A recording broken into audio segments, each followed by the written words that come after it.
संवाददाता सुधाकर दास इस पूरी खबर पर बातचीत करने के लिए हमारे साथ जुड़ रहे हैं। सुधाकर, किस तरह से इस कार्यक्रम को देखते हैं, किस तरह से तमिल नववर्ष में प्रधानमंत्री के आगमन को देखते हैं, क्योंकि प्रधानमंत्री इस तरह का कोई अवसर जिसको कहते हैं कि चूकते नहीं है जब उनको सांस्कृतिक रस मेल का कोई अवसर अगर मिलता है तो। सबसे पहले निखिल, आप देखिए प्रधानमंत्री जो एक पारंपरिक वेशभूषा तमिलनाडु की इस नववर्ष के मौके पर हो सकती है, उस वेशभूषा में प्रधानमंत्री मोदी दिखाई दे रहे हैं और सीधे तौर पर एक बहुत बड़ा संदेश तमिलनाडु की जो एक सांस्कृतिक विरासत है। हम जानते हैं कि सबसे प्राचीन लैंग्वेज के तौर पर तमिल लैंग्वेज को जाना जाता है। बीते हफ्ते ही प्रधानमंत्री तमिलनाडु के दौरे पर थे, वह तमिलनाडु होकर आए हैं और किस कदर वो तमिल भाषा हो या तमिलनाडु हो, उसको लेकर उनकी संवेदनशीलता, उनका प्यार रहा है और एक बड़ा संदेश आज तमिल नववर्ष के मौके पर शामिल होकर उन्होंने दिया है कि वो इसी तरह से तमिल संस्कृति जो एक तरह से पूरी दुनिया में अपनी जो विरासत के लिए जानी जाती है, तो उसके लिए वो हमेशा प्रयासरत रहते हैं। निश्चित तौर पर एक तरह से ये एक भारत श्रेष्ठ भारत की भी तस्वीर यहाँ दिखाई दे रही है। हम देख रहे हैं कि कई केंद्रीय मंत्री भी प्रधानमंत्री मोदी के साथ साथ उनके कैबिनेट के कई सदस्य भी इस कार्यक्रम में शिरकत कर रहे हैं। केंद्रीय सूचना प्रसारण राज्य मंत्री एल मुरुगन के निवास पर संभवतः ये कार्यक्रम हो रहा है और बहुत अहम है। हमने देखा अतीत में निखिल, प्रधानमंत्री चाहे बिहू का कार्यक्रम हो, इस तरह के जो भी सांस्कृतिक कार्यक्रम हो, देश की जो सांस्कृतिक धरोहर और क्यों न हो निखिल, हमने देखा कि बीते 8-9 वर्षों में भारत ने खास तौर से अपनी सांस्कृतिक विरासतों को, धरोहरों को सहेजने का, समेटने का, उसके उन्नयन का किस तरह से प्रयास किया है। आपको याद होगा कि अभी हाल ही में काशी में किस तरह से काशी तमिल संगमम का आयोजन किया गया और सौराष्ट्र में भी इसका आयोजन होने वाला, सौराष्ट्र तमिल संगमम। प्रधानमंत्री अपनी स्पीच में तमिलनाडु, चाहे संत तिरुवल्लुवर की बात हो या फिर हमारे स्वतंत्रता सेनानी सुब्रमण्यम भारती, उनका जिक्र हमेशा करते रहते हैं। तो वो न सिर्फ प्रभावित है तमिल कल्चर से, तमिलनाडु से, बल्कि वो तमिल पुतनाडु की बहुत बहुत शुभकामनाएं। ये आप सबका प्यार है, मेरे तमिल भाइयों बहनों का स्नेह है कि आज आपके बीच मुझे तमिल पुतांडु को सेलिब्रेट करने का मौका मिल रहा है। पुतांडु प्राचीनता में नवीनता का पर्व है। इतनी प्राचीन तमिल संस्कृति और हर साल पुतांडु से नई ऊर्जा लेकर आगे बढ़ते रहने की ये परंपरा वाकई अद्भुत है। यही बात तमिलनाडु और तमिल लोगों को इतना खास बनाती है। इसलिए मुझे हमेशा से ही इस परंपरा के प्रति आकर्षण भी रहा है और इससे एक भावात्मक लगाव भी रहा है। मैं जब गुजरात में था तो जिस मणिनगर विधानसभा सीट से मैं एमएलए था, बहुत बड़ी संख्या में तमिल मूल के वो लोग वहां रहते थे। वो मेरे मतदाता थे, वो मुझे एमएलए भी बनाते थे और मुझे मुख्यमंत्री भी बनाते थे और उनके साथ जो मैंने पल बिताए वो हमेशा मुझे याद रहते हैं। ये मेरा सौभाग्य है कि जितना प्यार मैंने तमिलनाडु को किया है, तमिल लोगों ने हमेशा उसे और ज्यादा करके मुझे वापस लौटाया है। साथियों, आजादी के 75 वर्ष पूरे होने पर इस बार लाल किले से मैंने अपनी विरासत पर गर्व की बात कही थी। जो जितना प्राचीन होता है वो उतना ही टाइम टेस्टेड भी होता है। इसलिए तमिल कल्चर और तमिल पीपल ये दोनों स्वभाव से ही इटर्नल भी है, ग्लोबल भी है।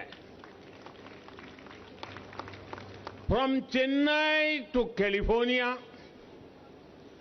From Madurai to Melbourne, from Coimbatore to Cape Town, from Salem to Singapore, you will find Tamil people who have carried with them their culture and traditions.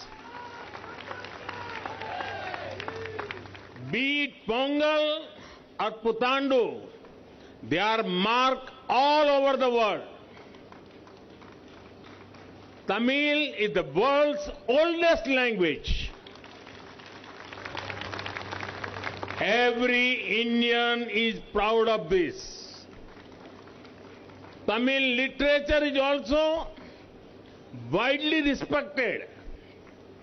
The Tamil film industry has given some of the most iconic works to us.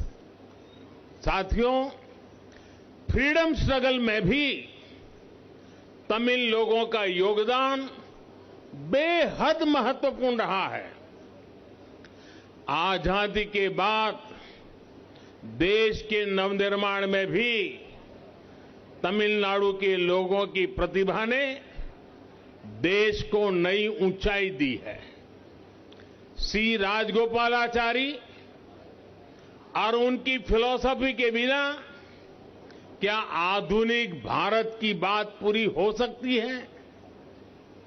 के कामराज और social welfare से जुड़े उनके काम, उसको हम आज भी याद करते हैं। ऐसा कौन सा युवा होगा जो डॉक्टर कलाम से प्रेरित न हुआ हो? मेडिसिन, लॉ और एकेडमिक्स के क्षेत्र में तमिल लोगों का योगदान अतुलनीय है। मैं मन की बात में भी अक्सर तमिलनाडु के लोगों के कितने ही योगदानों की चर्चा कर चुका हूं। साथियों, भारत दुनिया का सबसे प्राचीन लोकतंत्र है, मदर ऑफ डेमोक्रेसी है। इसके पीछे अनेक हिस्टोरिकल रेफरेंसेस हैं, अनेक अकाट्य साक्ष्य है। इनमें से एक अहम रेफरेंस तमिलनाडु का भी है। तमिलनाडु में उत्तिरमेरूर नाम की जगह बहुत विशेष है। यहां 1100 से 1200 साल पहले के एक शिलालेख के उसमें भारत के डेमोक्रेटिक वैल्यूज की बहुत सारी बातें लिखी हुई हैं, आप भी पढ़ सकते हैं। यहां जो शिलालेख मिला है वो उस समय वहां की ग्राम सभा के लिए एक स्थानीय संविधान की तरह है। इसमें बताया गया है कि असेंबली कैसे चलनी चाहिए, सदस्यों का क्वालिफिकेशंस क्या होना चाहिए, सदस्यों को चुनने की प्रक्रिया क्या होनी चाहिए। इतना ही नहीं, उस युग में भी उन्होंने तय किया है कि डिस्क्वालिफिकेशन कैसे होता है। सैकड़ों साल पहले की उस व्यवस्था में लोकतंत्र का बहुत बारीकियों के साथ विवरण मिलता है।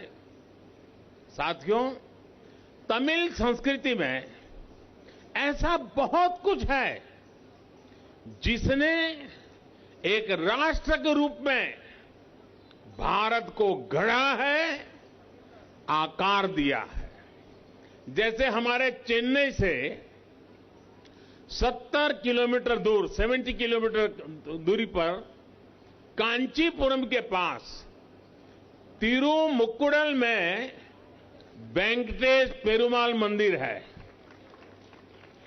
चोल साम्राज्य के दौरान बना ये मंदिर भी करीब करीब 1100 साल पुराना है। इस मंदिर में ग्रेनाइट पत्थरों पर लिखा है कि कैसे उस समय वहां 15 बेड का हॉस्पिटल मौजूद था। 1100 साल पुराने पत्थरों पर जो इंस्क्रिप्शन है उनमें मेडिकल प्रोसीड्यूर्स के बारे में लिखा है, डॉक्टरों को मिलने वाली सैलरी के बारे में लिखा है, हर्बल ड्रग्स के बारे में लिखा हुआ है। 1100 साल पुराना हेल्थ केयर से जुड़े ये शिलालेख तमिलनाडु की भारत की बहुत बड़ी विरासत है। साथियों, मुझे याद है कुछ समय पहले जब मैं चेस ओलंपियाड के उद्घाटन के लिए तमिलनाडु गया था, वहां मैंने तिरुवारूर जिले के प्राचीन शिव मंदिर का जिक्र किया था। यह बहुत प्राचीन चतुरंग वल्लभनाथर मंदिर चेस के खेल से जुड़ा हुआ है। ऐसे ही चोल साम्राज्य के दौरान तमिलनाडु से अन्य देशों तक व्यापार होने के कितने ही उल्लेख मिलते हैं। भाइयों और बहनों, एक देश के रूप में ये हमारी जिम्मेदारी थी कि हम इस विरासत को आगे बढ़ाते, गर्व के साथ इसे दुनिया के सामने रखते। लेकिन पहले क्या हुआ आप जानते हैं। अब आप सबने ये सेवा करने का सौभाग्य मुझे दिया है। मुझे याद है जब मैंने यूनाइटेड नेशंस में तमिल भाषा में तमिल से कोट किया था, तब देश और दुनिया के कई लोगों ने मुझे मैसेज करके खुशी जताई थी। मुझे जाफना जाने का अवसर मिला था श्रीलंका में। जाफना जाने वाला मैं भारत का पहला प्रधानमंत्री था। श्रीलंका में तमिल कम्युनिटी के वेलफेयर के लिए वहां के लोग लंबे समय से मदद का इंतजार कर रहे थे। हमारी सरकार ने उनके लिए भी कई काम किए। तमिल लोगों को घर बनाकर दिए। जब वहां गृह प्रवेश का समारोह हो रहा था, तब एक बड़ा ही दिलचस्प आयोजन भी हुआ था। जैसे तमिल परंपरा है, गृह प्रवेश से पहले घर के बाहर लकड़ी पर दूध उबालने का एक कार्यक्रम होता है। मैंने उसमें भी हिस्सा लिया था और मुझे याद है जब वो वीडियो तमिलनाडु में देखा गया, इतना मेरे प्रति प्यार बरसाया गया। डगर डगर पर आप अनुभव करेंगे कि तमिल लोगों के साथ, तमिलनाडु के साथ मेरा मन कितना जुड़ा हुआ है।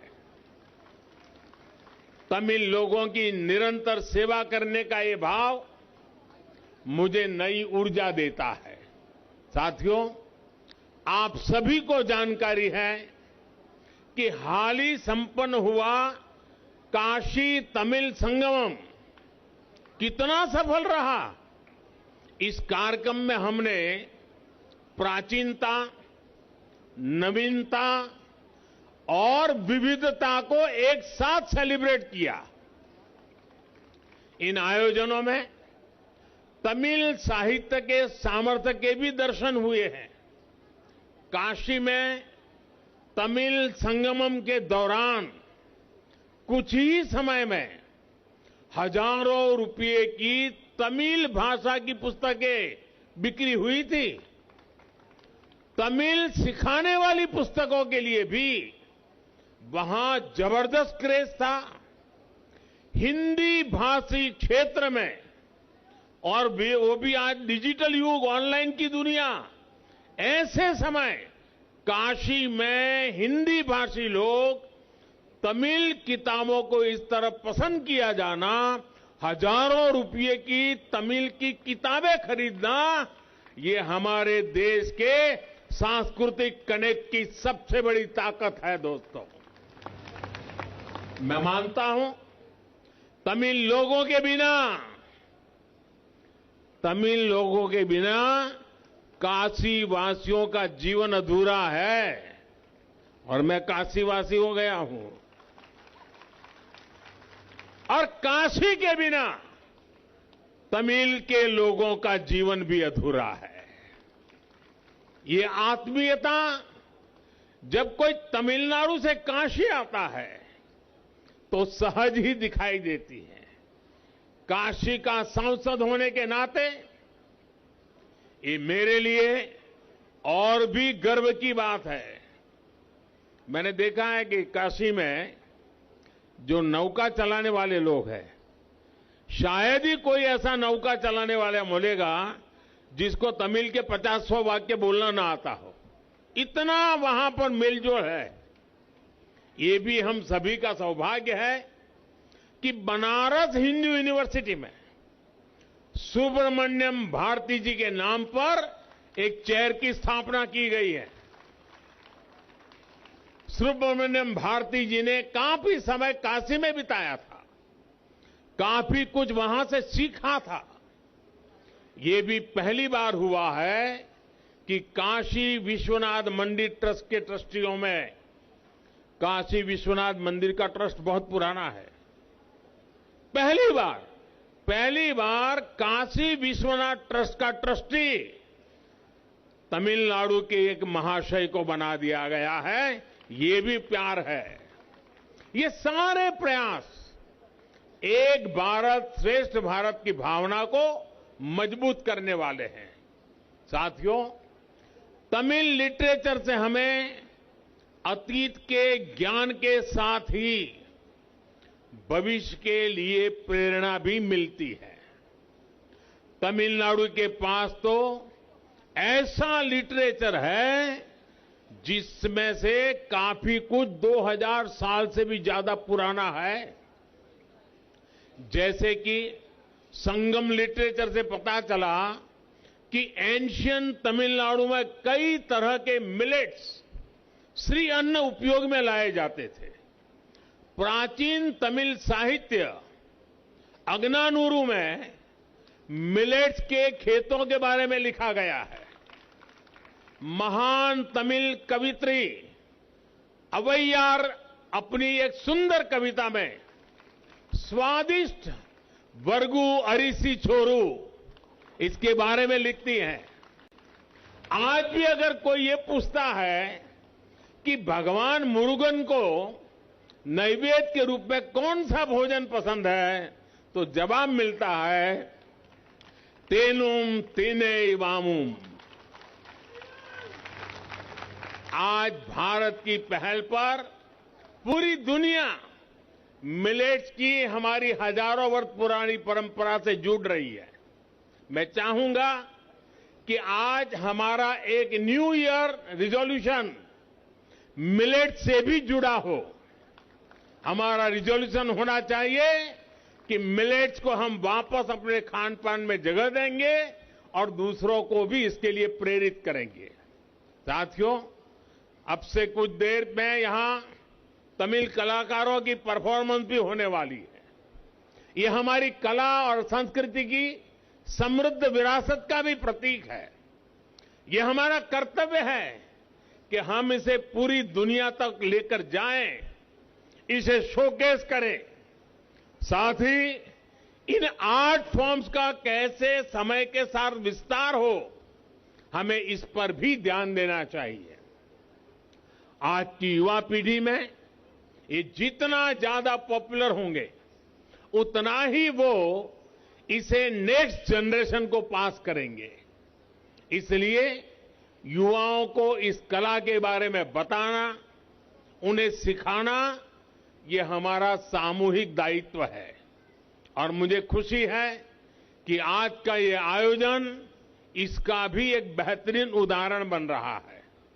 भाइयों और बहनों, आजादी के अमृत काल में हमारी ये जिम्मेदारी है कि हम अपनी तमिल विरासत के बारे में जानें और देश और दुनिया को गर्व के साथ बताएं। ये विरासत हमारी एकता और राष्ट्र प्रथम की भावना का प्रतीक है। हमें तमिल कल्चर, लिटरेचर, लैंग्वेज और तमिल ट्रेडिशन को निरंतर आगे बढ़ाना है। इसी भावना के साथ मैं अपनी बात समाप्त करता हूं।